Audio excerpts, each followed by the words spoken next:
المتين ونشهد أن لا إله إلا الله وحده لا شريك له أمر بكل فضيلة ونهى عن كل رذيلة ونشهد أن محمدا عبد الله ورسوله والقائل من كان يؤمن بالله واليوم الآخر فليقول خيرا أو ليصمت صلوات ربي وسلامه ورحمته وبركاته عليه وعلى آله وأصحابه ومن اتبع نهجه إلى يوم الدين. أما بعد أيها الناس اتقوا الله تعالى واشكروا نعمه عليكم واجتنبوا أسباب غضبه وراقبوه في أعمالكم وأقوالكم وتصرفاتكم في السر والعلانية. Chers frères et sœurs d'Islam, la majeure partie à Allah, Seigneur de l'univers, qui a dit dans son puissant et inattaquable livre: nous avons effectivement créé l'homme et nous savons ce que son âme nous suggère, et nous sommes plus près de lui par notre science qui s'appelle jugulaire. Quand les deux recueillants, assis à droite et à gauche, recueillent, ils ne prononcent pas une parole sans avoir auprès de lui un observateur prêt à l'inscrire. Témoignons et Allah suffit pour témoin qu'il n'y a pas de divinité ni d'adoration hormis Allah l'unique sans associé. Il a recommandé les vertus et a interdit les vices. Nous témoignons aussi que Muhammad sallallahu alayhi wa sallam est serviteur d'Allah et son envoyé. Il a dit sallallahu alayhi wa sallam: quiconque croit en Allah et au jour dernier, qu'il dise du bien ou qu'il se taise. Que les prières de mon Seigneur Allah, son salut, sa miséricorde et ses bénédictions soient sur lui, sur sa sainte famille, ses fidèles compagnons et tous ceux qui suivront sa voie jusqu'au jour de la résurrection. Chers frères et sœurs d'Islam, craignez Allah, soyez reconnaissants de ses bienfaits sur vous et évitez les causes de son bourreau. Sachez ensuite que l'être humain a bénéficié de la part de son Créateur beaucoup de privilèges qui les distinguent des autres créatures et par lesquels il domine la nature et l'exploite à sa guise. Parmi ces bienfaits figurent notamment les organes du corps en général et les organes de sens en particulier. Allah a en effet créé l'homme et l'a doté des organes pour lui permettre de se mouvoir et d'accomplir ses besoins. C'est ainsi qu'il a créé entre autres 2 yeux pour voir, 2 oreilles pour entendre, 2 mains pour saisir, prendre et tenir, 2 pieds pour marcher, un cœur pour réfléchir, méditer et penser, une langue pour s'exprimer et se faire comprendre. Chacun de ces organes, chers frères et sœurs de l'Islam, est un bienfait d'Allah à l'égard de l'homme. Cependant, seuls ceux qui en sont privés peuvent réellement saisir le sens et l'importance de ces bienfaits. L'aveugle, par exemple, n'est-il pas prêt à donner la richesse du monde entier pour retrouver la vue? Le sourd n'est-il pas prêt à donner toute la richesse de la terre pour avoir la faculté d'entendre? Le muet n'est-il pas prêt à offrir les trésors de l'univers pour pouvoir s'exprimer et se faire comprendre? Pourquoi donc ceux qui jouissent de ces organes et de ces facultés ne sont pas reconnaissants? Pourquoi ne remercient-ils pas Allah qui les a dotés de ces organes? Et pourquoi en font-ils un mauvais usage? Certains hommes pensent que les organes de leur corps leur ont été donnés pour qu'ils les utilisent comme bon leur semble. Ils pensent par exemple que la main leur a été donnée pour qu'ils prennent ce qu'ils veulent, frappent qui ils veulent, touchent ce qu'ils veulent, écrivent contre qui ils veulent. Ils pensent que le pied leur a été donné pour qu'ils aillent là où ils veulent, pour qu'ils dansent et jouent. Ils pensent que l'oreille leur a été donnée pour qu'ils écoutent ce qui leur plaît comme paroles, musique, chansons et autres. Ils pensent que la langue leur a été donnée pour qu'ils disent ce qu'ils veulent, quand et comment ils le veulent, pour qu'ils insultent celui-ci, dénigrent et calomnient celui-là, comportent les paroles d'un tel à un tel, à lui de semer la discorde et la mise en compte entre eux. Or l'homme oublie ou ignore que tous ces organes sont des témoins pour ou contre lui. Tous lui ont été donnés afin de témoigner de tout ce qu'il aura commis avec eux durant sa vie. Allah le Très-Haut nous dit dans le noble Coran: ويوم يحشر أعداء الله إلى النار وهم ينظرون حتى إذا ما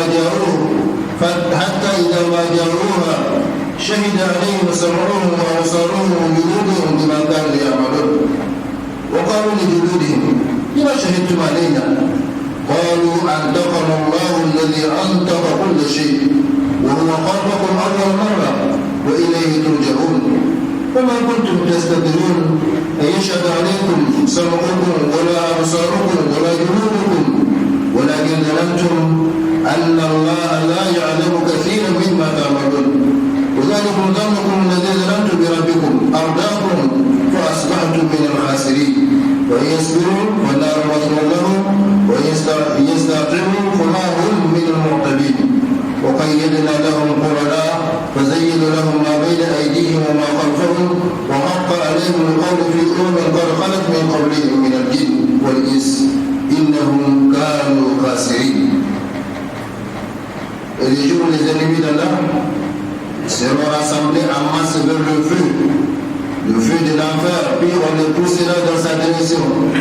Alors quand ils essaieront, leurs yeux et leurs peaux témoigneront contre eux de ce qu'ils aimeraient.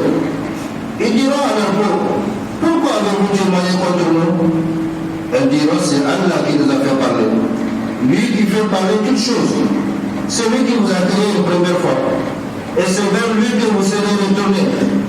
Vous ne pouvez pas vous cacher au point que ni votre oui, ni vos yeux, ni vos peaux ne puissent témoigner contre vous. Mais vous pensiez qu'Allah ne savait pas beaucoup de ce que vous faisiez. Et c'est cette pensée que vous avez eue de votre Seigneur, pensée qui vous a ruiné, de sorte que vous êtes devenus aujourd'hui du nombre de perdants. Ces endures, le feu sera leur lieu de séjour. Et s'ils cherchent à s'excuser, ils ne seront pas excusés. Et nous leur avons destiné des compagnons inséparables, donc des démons dits et humains, qui leur ont enjolivé ce qui était devant et derrière eux, et les décrets s'est avéré juste contre eux, comme contre les djinns et d'hommes qui ont vécu avant eux. Ils sont certes perdants. Parmi ceux qui utilisent leurs organes dans le mal, Allah le Très-Haut a dit encore dans les œuvres Coran: يوم تشهد عليهم ألسنتهم وأيديهم وأرجلهم بما كانوا يعملون يومئذ يوفيهم الله دينهم الحق ويعلمون أن الله هو الحق المبين. Le jour où leur langue, leurs mains et leurs pieds témoigneront contre eux de ce qu'ils faisaient, ce jour-là, Allah leur donnera leur pleine et vraie rétribution. Et ils sauront que c'est Allah qui est de toute évidence le vrai.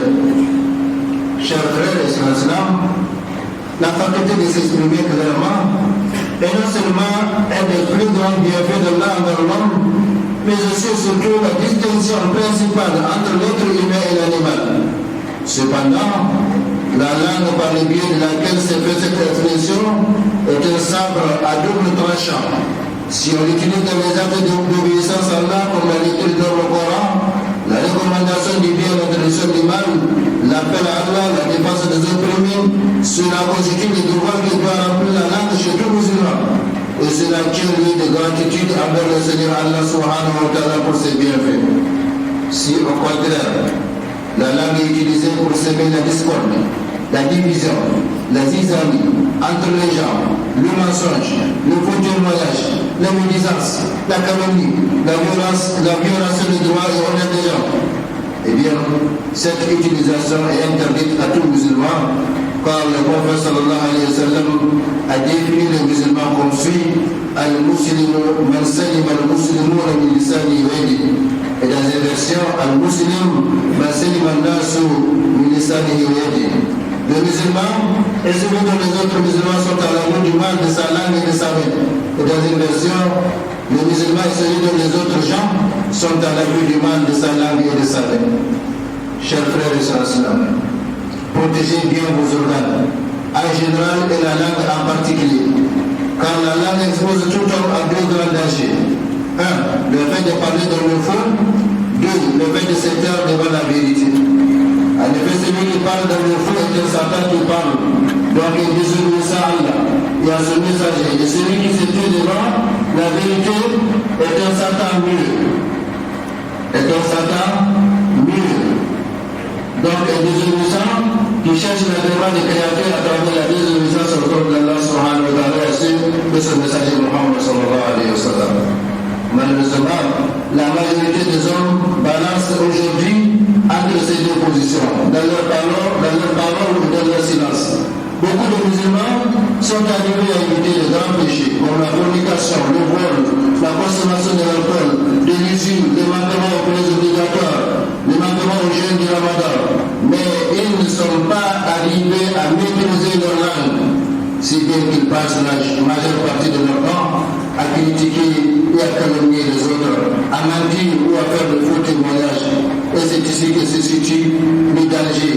Car le prophète Muhammad sallallahu alayhi wa sallam, celui-là qui ne parle pas à l'heure, ni sous l'effet de la passion, a dit Inna al-abda yatakallamu bil kalima ma tabayyana fiha yazillu biha fi an-nar ab'ad mimma bayna al-mashriq wal maghrib.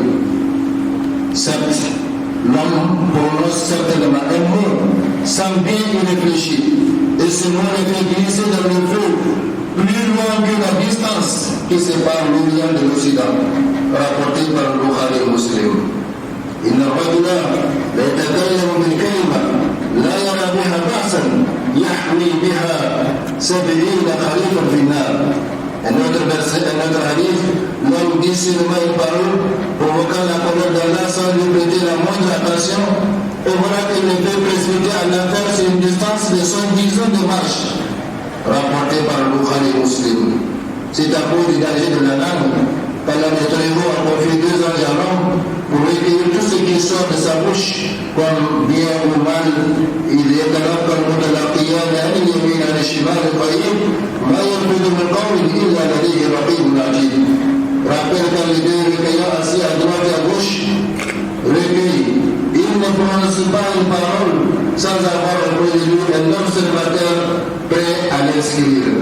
Dans une tradition attribuée au prophète Muhammad sallallahu alayhi wa sallam, celui-ci a dit à Abu Huraira radiallahu anhu, oh Abu Huraira, si tu veux qu'Allah t'asseye des beaux éloges, alors retiens ta langue contre les musulmans. Il est dit dans une autre tradition, on donnera au serviteur du jour de la résurrection sur l'immunisation. Il y verra alors des bonnes actions qu'il n'avait pas accomplies. Et demandera, oh Seigneur, d'où viennent ces bonnes actions? Allah lui répondra à cause de la calomnie des gens à ton égard et à ton insu. Et c'est la raison pour laquelle Al-Hassan al-Basri, quand il apprend que quelqu'un l'insulte, quelqu'un le critique, quelqu'un le calomnie, il lui envoie des cadeaux. Et ses disciples s'étonnent, comment il te calomnie, toi tu lui envoies des cadeaux? Oui, c'est un devoir pour nous de récompenser ceux qui travaillent pour nous. Ceux qui calomnient les autres, et bien sachez que vous êtes en train de travailler pour ceux-là. Allah nous fasse comprendre. Saïd bin Jubair a dit, on amènera les serviteurs du jour du jugement dernier, on lui donnera son livre de bonnes actions. Il ne trouvera alors ni sa prière ni son jeûne, mais il trouvera quelques-unes de ses bonnes œuvres. Il demandera au Seigneur, ceci est le livre de quelqu'un, ce n'est pas mon livre. Quand j'avais accompli de bonnes actions, ils ne sont pas dans ce livre. On lui répondra, certes ton Seigneur ne s'égare pas. Et n'oublie non plus, tes bonnes œuvres sont parties dans le compte de ceux que tu as calomniés. Et donc tu es mort sans demander pardon. Voilà le cas et la situation du calomniateur. Il partit la totalité de ses bonnes actions, il va dans le compte de ceux qui l'ont calomnié. Et la calomnie en islam, c'est le fait d'exposer les défauts qui se trouvent avant de chercher une personne. Si les défauts ne se trouvent pas chez la personne, c'est une accusation. Et elle est plus grave encore que la calomnie. Dans l'au-delà, le règlement de compte entre les êtres humains c'est fait avec les bonnes œuvres. Et quand on n'a pas de bonnes œuvres pour payer les droits des autres, on les enlèvera leur méfait proportionnellement à leurs droits. Au point que l'homme viendra, comme l'a précisé le prophète sallallahu alayhi wa sallam, au jour du jugement dernier, avec des bonnes actions semblables à des montagnes, mais qui seront toutes distribuées entre ceux à qui la commis un tort sans se repentir avant la mort. Allah subhanahu wa ta'ala nous en préserve. Allah subhanahu wa ta'ala est pitié de nous. بارك الله لي ولكم في القرآن الكريم ونفعنا بما فيه من الآيات والذكر الحكيم. أقول ما تسمعون وأستغفر الله لي ولكم ولسائر المسلمين في كل